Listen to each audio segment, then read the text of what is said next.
Out of World War II came a new international order. Under the Cairo Declaration and the Potsdam Proclamation, Japan was required to return territories taken from China.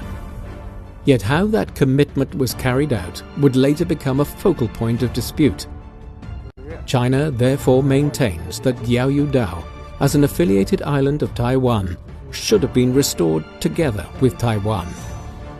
开罗协议里面规定了，三国之宗旨在剥夺日本自1914年第一次世界大战开始以后，在太平洋所夺得和占领之一切岛屿，日本所窃取于中国之所有的领土，例如满洲、台湾、澎湖群岛等，归还中国。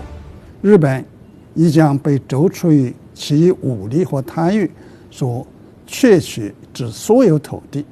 波兰公告第8条规定，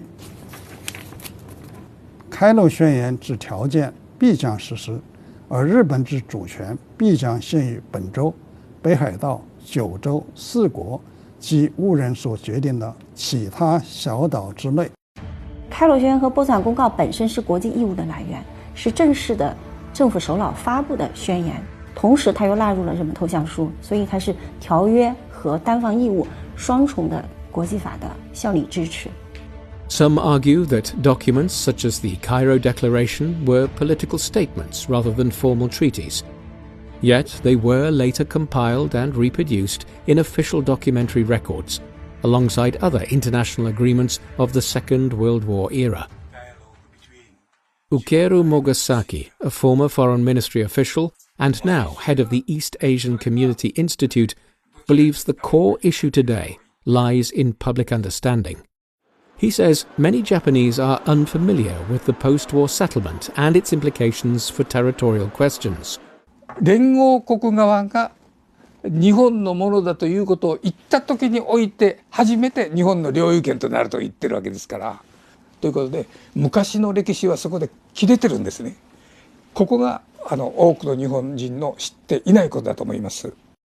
所以钓鱼岛是跟台湾一起回归中国的二战以后，因为马关条约的无效，因为中国的战胜。In the years immediately after World War II, Japan's powers were strictly limited under Allied occupation. Professor Hu De-kun showed us archives from that period, preserved under the Republic of China era, before the founding of the People's Republic of China. 这张图论证就是琉球、钓鱼岛都不属于日本。第二张图论证是钓鱼岛不属于琉球。On January 29, 1946, the Supreme Commander for the Allied Powers, or SCAP, issued Instruction Number 677. It was an administrative measure under occupation, not a determination of sovereignty. The instruction outlined the area under Japan's administration, limiting them to regions north of 30 degrees latitude. Okinawa and other southern islands were placed outside that boundary. SCAP-in 677 did not explicitly mention Diaoyu Dao, but it defined the scope of Japan's post-war administration, laying the groundwork for subsequent arrangements. In practice, these arrangements were later adjusted, becoming a source of dispute. In June 1946, the permitted operating range for Japanese fishing vessels was extended by 90 nautical miles. The waters surrounding Diaoyu Dao were included within that area. China later requested a revision of these limits, which went unanswered. China did not accept any arrangement that altered its claim of sovereignty. In 1947, the nationalist government included the waters around Diaoyu Dao within its designated fishing zone. Between 1948 and 1949, Chinese naval forces detained or sank 29 Japanese fishing vessels, many of them operating near Diaoyu Dao. Japan points to two post-war agreements as central to its position. The Treaty of Peace with Japan, commonly known as the San Francisco Peace Treaty, and the agreement between Japan and the United States of America concerning the Ryukyu Islands and the Daito Islands. some scholars argue that key legal questions arising from these agreements remain unresolved. In 1951, Japan signed the San Francisco Peace Treaty with 48 countries. The People's Republic of China was not invited to participate. Premier Zhou Enlai stated that any treaty affecting Chinese territory, without China's participation, would not be recognized by the Chinese government. 它的内容和缔结程序在国际法上都是有问题的。Article 3 of the treaty placed the Ryukyu Islands under United States administration, without addressing questions of sovereignty. Diaoyu Dao was not explicitly included in this arrangement. Professor Luo Huanxin notes that under Article 3, Japan agreed to concur in any proposals by the United States to place the Ryukyu Islands under a United Nations trusteeship. No such trusteeship was ever formally established by either the UN General Assembly or the Security Council. Instead, the United States exercised administrative control over the region. 就联合国托管分为普通托管和战略托管，普通托管呢是要大会批准，战略托管呢需要安理会正式批准。就是琉球自始至终没有提交联合国托管，既没有联合国大会同意，也没有安理会同意。2 years later, in 1953, the United States Civil Administration of the Ryukyu Islands issued Civil Administrative Proclamation No. 27, expanding its administrative area. 在钓鱼岛等作为台湾的附属岛屿与台湾一并归还中国的前提下，还将这些岛屿纳入其行政范围，这有违国际法律文件。从大的方面而言，也是整个冷战的形势，就是想在那里建立军事基地来对抗苏联，所以从那个时候开始，就在建立一个他在东亚维护霸权的一个岛链。在琉球也就是在冲绳驻军，是美国的重要战略选择。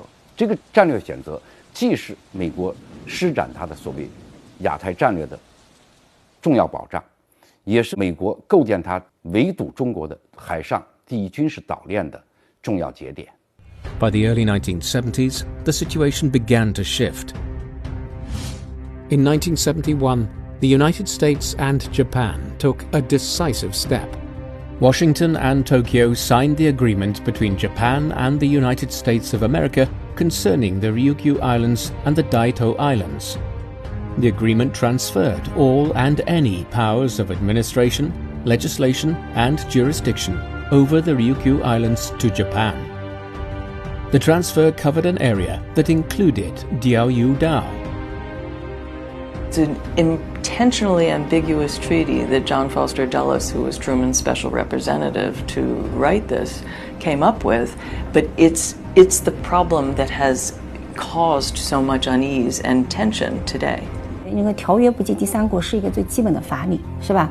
那你中国没有参加，你肯定不能处分中国的，涉及到中国的任何权益或者是义务的，所以中国完全有权不认可这样的一个协议。Professor Luo raises a key question.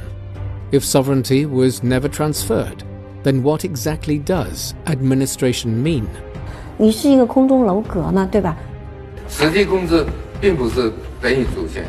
如果等于主权的话，那美国它可以完全把琉球归并到美国版图内。These arrangements also raised a deeper question. If the status of Ryukyu itself remained unclear, how could the status of the surrounding islands be determined? サンフランシスコ条約においてもその後のアメリカの姿勢においても領有権、この島は日本の領有になるということは一度も言ってないんですね。China consistently objected to these arrangements. Chinese duty is about unite. News of the 1971 agreement sparked protests. From Hong Kong and Taiwan to North America, students and overseas Chinese communities mobilized in what became known as the Baodiao movement. Baodiao means protect Diaoyu Dao. Many of the organizers produced their own newspapers and journals, which played a key role in promoting the movement. A former student activist recalls those events half a century later. 就是中国的领土为什么要由美国政府来处理，而且交给日本？这是很奇怪的一件事。At Tsinghua University's Baodiao archive, boxes of letters, pamphlets, and newspaper pages record the surge of activism. 钓鱼岛，大家觉得 Today, Xianyang Ye returns to donate materials from that period.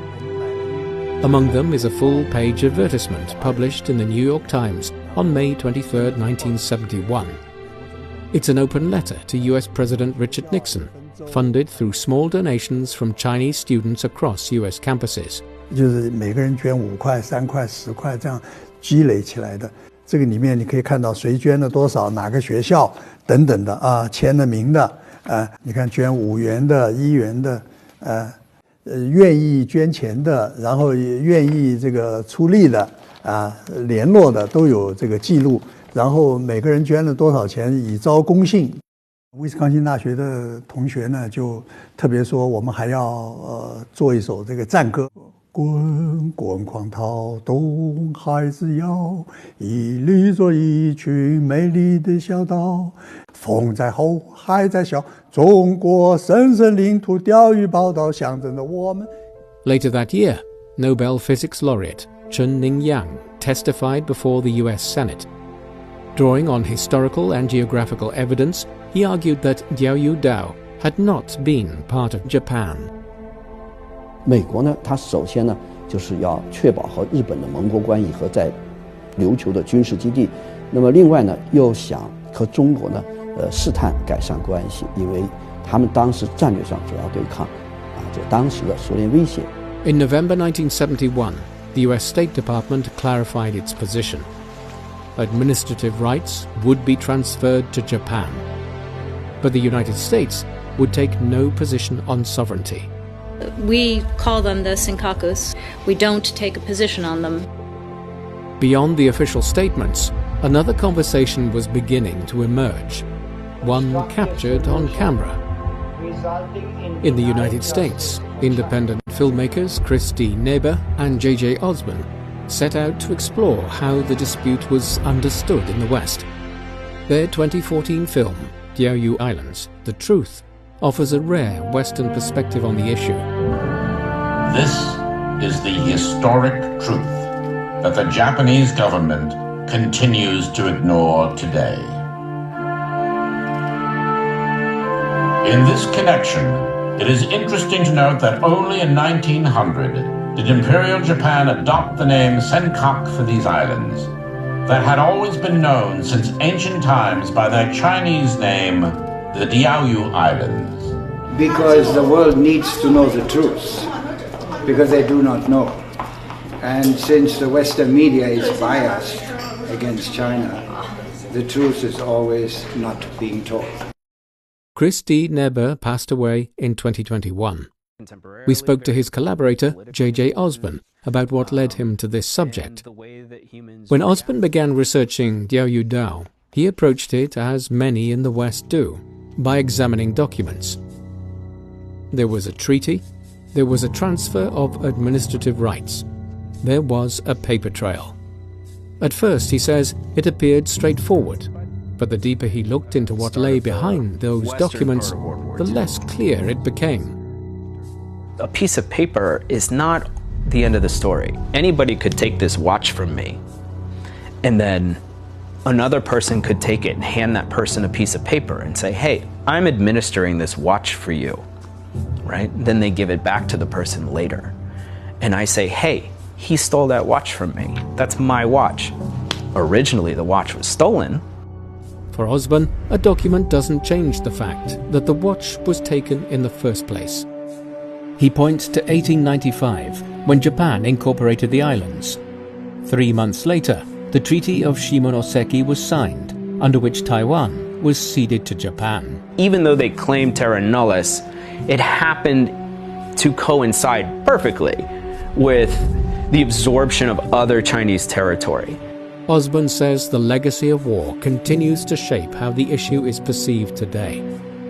And the fact that the Chinese have not felt like there's been a real apology for the way that they were treated makes an issue like this even more important, because it truly is symbolic of whether or not Japan as a nation is willing to say, hey, we shouldn't have done that.